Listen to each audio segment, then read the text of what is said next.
Bom, voltando aí, o contexto histórico em que cada texto foi escrito é de suma importância, tá? E é diferente de um livro para o outro. Por exemplo, o contexto ele tem a ver com a conjuntura histórico-social em que o livro foi escrito, ou seja, a história da igreja, da sociedade, tudo que estava acontecendo ali ao redor daquelas pessoas no momento em que o livro estava sendo escrito.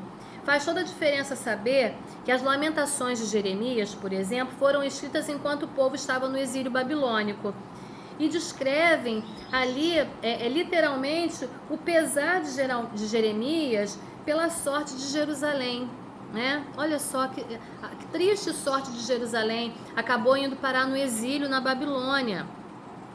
E o seu lamento pelos pecados da cidade.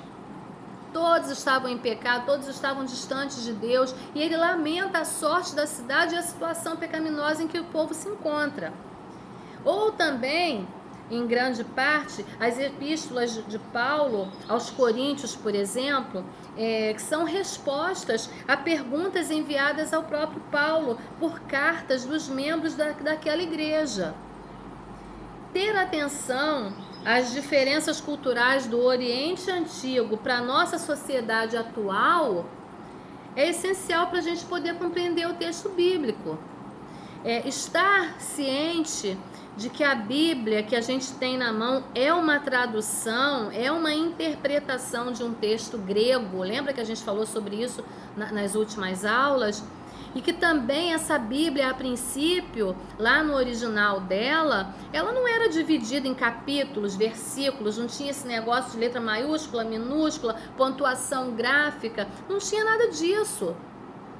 E quando a gente se vê, quando a gente entende tudo isso, isso vai ajudar a gente a se basear melhor nas interpretações, né, no texto, no contexto, entender melhor tudo isso e o propósito daquele livro, tá? E a gente deve buscar sempre um equilíbrio entre o texto original, tá, e a sua aplicação nas nossas vidas. Não adianta você ficar falando do texto do tempo em que o povo estava no cativeiro e tal, e você vai fazer uma exegese daquilo ali, mas aquilo ali precisa ter uma aplicação nos dias atuais, tem uma aplicação na sua vida. O que aquilo ali traz para os dias atuais, para a nossa vida aqui de crente hoje. E o mais importante de tudo, toda exposição bíblica precisa conduzir a Cristo. Não adianta você ficar falando de Moisés, de José, de Jacó o tempo inteiro, tá? No final, isso aí tem que conduzir a Cristo. Por quê? Porque todo o Antigo Testamento aponta para o Novo. É sombra das coisas que virão, tá? Estão apontando, estão sinalizando para o Messias, para o Cristo, para o Salvador que vai vir.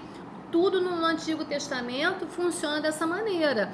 Então, se você está fazendo uma apresentação de um texto bíblico do Antigo Testamento, no final isso aí tem que apontar para Cristo, tá? Você não pode ficar o tempo todo falando de Moisés, de Davi, de José, de Jacó e ponto final. Isso aí, no final das contas, tem que apontar para Cristo. A exposição bíblica, no final, ela tem que apontar para Cristo, tá? E Jacó e Davi, Golias e isso e aquilo e Sansão e cortou o cabelo, e no final das contas você tem que apresentar Jesus. Não esquece disso. Já sabe que no final das contas vai ter trabalho. E nesse semestre eu programei uma coisa diferente para a galera não ficar pendente, para a galera não ficar em dívida, em débito comigo, que eu não perdoo, hein? Olha só, gente. Eu esquematizei um negócio aí pra gente fazer os trabalhos, fazer as apresentações. Vai ser individual, online, tá? Eu vou fazer uma escala, onde cada um vai ter uns 10 ou 15 minutos para apresentar o seu trabalhinho, vai escolher o dia, vou colocar ali o dia da semana, você escolhe o dia e o horário que vai ficar melhor para você fazer a sua apresentação, assim ninguém vai escapar de mim, viu? Ninguém vai ficar devendo trabalho nem exercício, não. E as chamadas vão ser de vídeo. A gente vai fazer um tete a tete ali, ó, para a gente poder apresentar e eu saber que vocês leram, estudaram, aprenderam e vão apresentar. Porque eu tô aqui para ensinar, gente, e vocês vão aprender. Em nome de Jesus. E eu conto com vocês, hein? Eu conto com cada um. Não é para assustar, não, mas é para preparar. Vamos lá. É verdade que, com o tempo, muitas pessoas se acostumaram a apresentar os textos bíblicos, faz a leitura e fica ali apresentando aquilo como se fosse conselho, e aí começam a surgir os coaches da vida. Você vê que o camarada faz a leitura do texto bíblico, mas não expõe nada. Fica falando um monte de coisa, não falou, e no final das contas não teve mensagem. Eu particularmente aprecio uma mensagem expositiva, ou seja, uma mensagem que você fez a leitura do texto, você explicou para a congregação, né? Tudo, você faz a exegese, você explica tudo o que estava acontecendo naquele período, por quê, como foi, e depois você explica e você vai aplicando nos dias atuais, vai aplicando no seu modo de viver. E no final das contas você apresenta Cristo. É chamada de exposição, de leitura expositiva, pregação expositiva. E eu valorizo muito isso, tá? Porque não tem como você se apaixonar por algo que você não conhece. Tá? Você até se encanta, mas o encanto passa. Então, quando você ouve uma mensagem bem elaborada, uma mensagem onde você apresenta todos os elementos direitinho, você explica tudo direitinho, você leva a congregação a caminhar com você passo a passo dentro do texto, a mergulhar no texto. Quando você termina de fazer a exposição, todo mundo ouviu e entendeu. Uma linguagem clara, objetiva, simples e que todo mundo presta atenção. Se você começa a fazer uma exposição, você começa a ler um texto bíblico, você começa a falar de um monte de coisa, menos da palavra, daqui a pouco tem gente cochilando, gente dormindo, tem gente conversando, gente no WhatsApp, gente desatento, levanta toda hora para beber água, que eu nunca vi. Eu nunca vi um horário para dar tanta vontade de beber água e de fazer xixi igual a hora do culto. Toda hora o povo levanta, mas quando a mensagem tá boa, agradável, fica todo mundo assim, parado, prestando atenção. Então, esse é o desafio da hermenêutica. É fazer com que você conheça o texto, mergulhe no texto, e quando você volta à tona, você consiga trazer tesouros para apresentar para a congregação, para que eles fiquem maravilhados com a palavra, se apaixonem pela palavra. E aí não tem como não ser direcionado até Cristo, tá? Vamos lá. É verdade que a exegese de algumas passagens bíblicas são bem difíceis, tá? E deixam muitas dúvidas, deixam muitos questionamentos, mas tem alguns textos que são mais fáceis, estão ao alcance de todos, né? E a questão é você fazer as perguntas certas para o texto. E as aulas que a gente vai ter daqui para frente, eu vou sempre no final, eu vou deixar alguns textos bíblicos para que vocês em casa meditem nesses textos e exponham da maneira como vocês. Eu já falei que vocês precisam ter uma boa Bíblia de estudos, né? Eu espero que quando vocês forem apresentar os seus textos, vocês não fiquem pegando no YouTube aquilo que já foi falado, mas que vocês realmente leiam o texto, estudem, busquem os recursos para que vocês possam fazer a apresentação, tá? É conhecer, é entender, conhecer para poder apresentar. Não caiam no erro de ficar copiando aquilo que outros pregadores já falaram, tá? Busquem, porque, como já foi dito, o significado do texto é um só, mas a aplicação ela pode variar, as aplicações são várias. Então busque em Deus a sabedoria para você retirar do texto aquilo que ainda não foi falado. Que tem várias maneiras de você ler um texto e apresentar esse texto de forma nova. Eu sugiro, eu sei que as pessoas são muito ocupadas, trabalham muito, eu sei disso. Nesse tempo de pandemia as coisas estão muito complicadas para todo mundo, mas eu sugiro que vocês dediquem tempo à leitura, tá? Busquem bons livros, estou falando de bons livros, bons autores, se dediquem realmente à leitura. Isso vai fazer com que vocês tenham um crescimento espiritual muito grande, tá? Não sai por aí comprando qualquer livro, não, tá?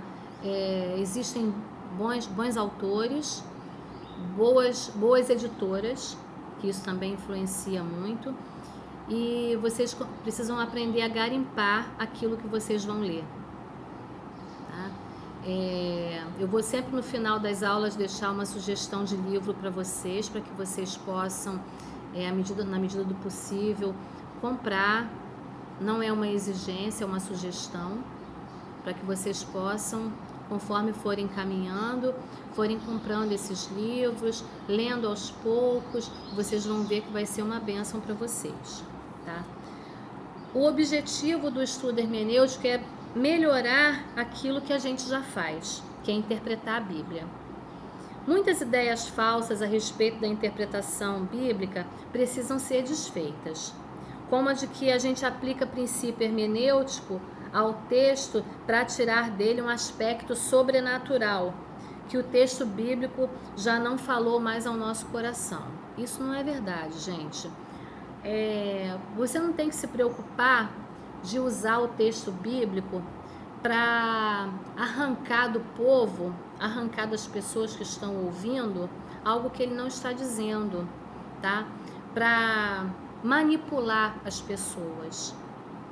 Tá? Aquilo que o Espírito Santo tiver que fazer no meio da igreja, ele vai fazer. Ele não precisa da sua ajuda, tá?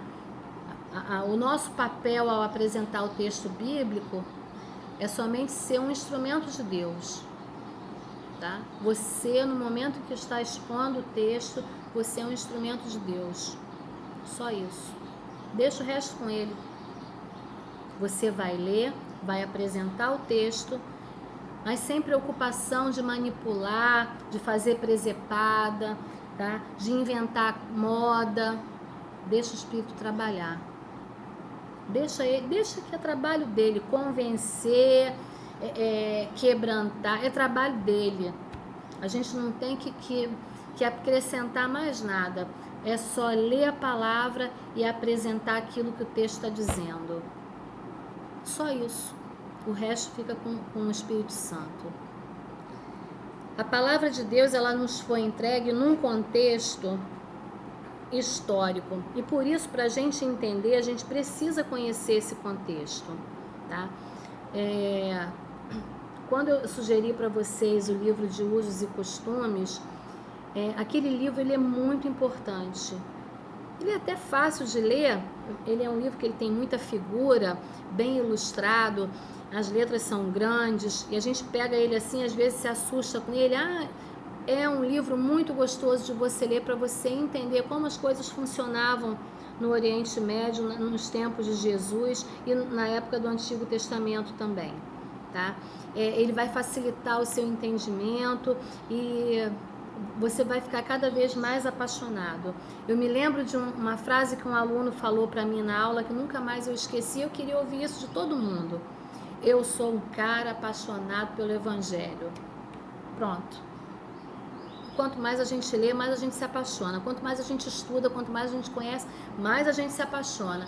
E quando a gente tem a incumbência de apresentar um texto bíblico para alguém, aí que é mais apaixonante ainda. É muito gostoso. Apesar de tudo isso estar condicionado àquele povo, a história, o contexto, está condicionado àquele povo, o modo de vida deles, a palavra ela é viva. E onde ela for aplicada, onde ela for apresentada, ela vai ter resultado, ela vai gerar frutos. E a gente não precisa se preocupar, porque é o Espírito Santo que faz todo esse trabalho. É o Espírito Santo que faz com que ela penetre no coração, ela rasgue o coração do ouvinte. É o Espírito Santo que dá entendimento, que abre os olhos, que abre a mente da pessoa e faz com que a pessoa entenda até além daquilo que você está expondo. A exegese correta, ela vai esclarecer o texto e não deixar dúvidas. E o remédio para a má interpretação não é nenhuma interpretação, mas sim uma boa interpretação. Uma outra questão levantada é que realmente o Espírito Santo tem um papel importantíssimo na compreensão de qualquer texto bíblico. Por mais que você faça a exegese adequada, por mais que você exponha, apresente o contexto, apresente tudo, é o Espírito Santo que vai ter o trabalho de operar dentro daquele local, no meio da congregação, de quem estiver ouvindo, seja em que ambiente for.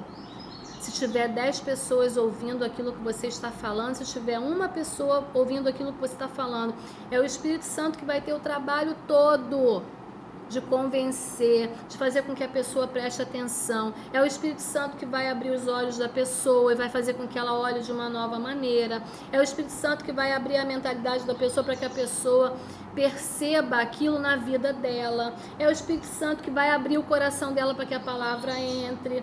É o Espírito Santo que vai abrir os ouvidos para que ela esteja atenta àquilo que você está falando e não esteja dispersa. Tudo é trabalho do Espírito Santo, tá? A nossa interpretação depende de fatores espirituais? Depende sim.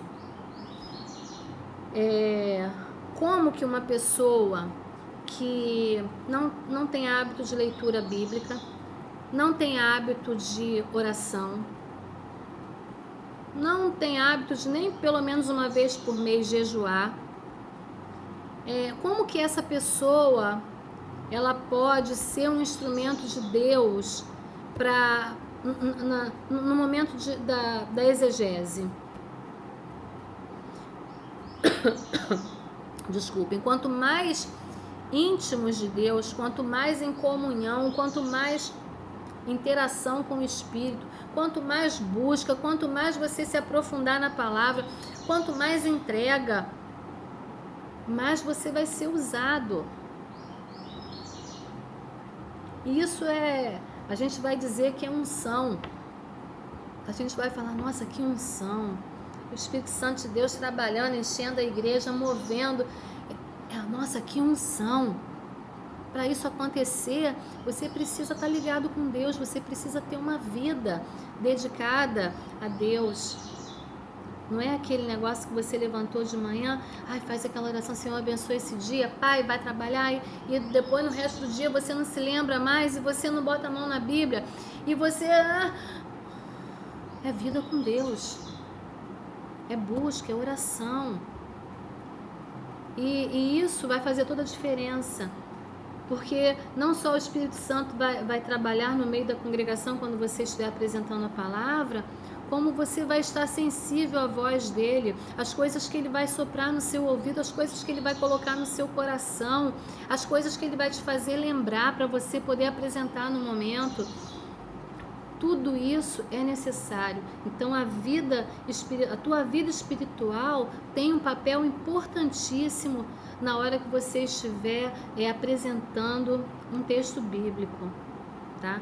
Seja numa célula, seja numa reunião de líderes, seja diante da congregação, seja numa visita, seja numa conversa informal, a tua vida espiritual vai fazer toda a diferença nesse momento, tá?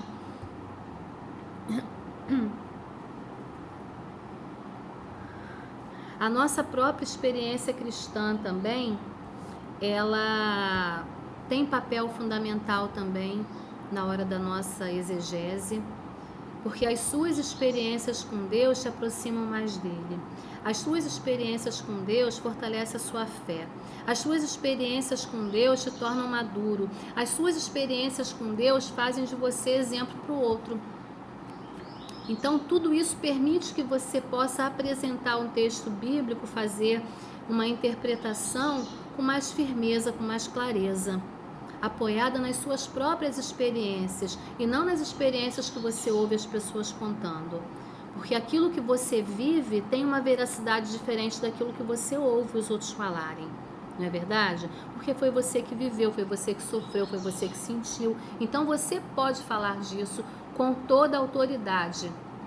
Porque aconteceu com você. Você não ouviu ninguém falar, ninguém contar. Você viveu aquilo ali.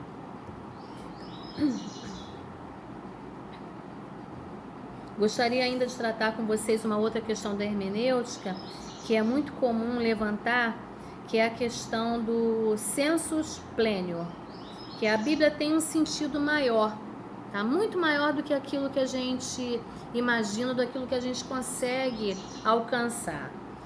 O texto, ele pode ter mais de um significado ou um ensinamento oculto. Será que pode? Essa questão ela vai ser tratada com maiores detalhes ao longo do nosso estudo, tá? Uma possível interpretação dos textos de 1 Pedro, onde os profetas ignoravam o tempo e não o significado das profecias. Vamos lá.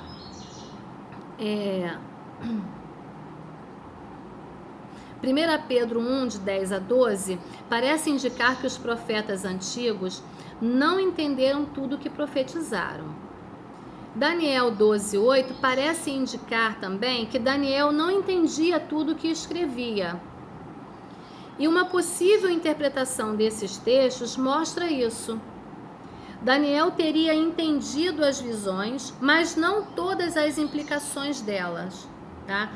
Depois vocês leiam com calma Daniel 12, 8 e 1 Pedro 10, 1, de 10 a 12. Vocês vão ver que o profeta ele está falando aquilo ali com propriedade, com autoridade, mas não fica claro para ele a implicação daquilo que ele está falando. Daniel entende as visões, mas não entende as suas implicações. Por outro lado, é verdade que Jesus e os apóstolos parecem ter usado em algumas passagens o Antigo Testamento um tanto livremente. E a gente vai analisar isso depois também. O sensus plenior do Antigo Testamento é algo que nunca tem uma resposta fácil. Tudo que está no Antigo Testamento nunca vai ter uma resposta fácil, tá? Tem coisas que não ficam muito claras para a gente. E um princípio que talvez pode nos ajudar de modo geral é que o Antigo Testamento se cumpre no Novo. Lembra que eu falei para vocês que tudo no Antigo Testamento aponta para o Novo Testamento, tá? É sombra das coisas que virão. Então, quando a gente lê o Antigo Testamento, a gente tem que ter isso em mente, tá? Que tudo ali está apontando para o Novo Testamento. Isso é, grande parte dos personagens do Antigo Testamento simbolizam verdades espirituais que são plenamente reveladas no Novo Testamento. Por isso a gente precisa conhecer bem o texto.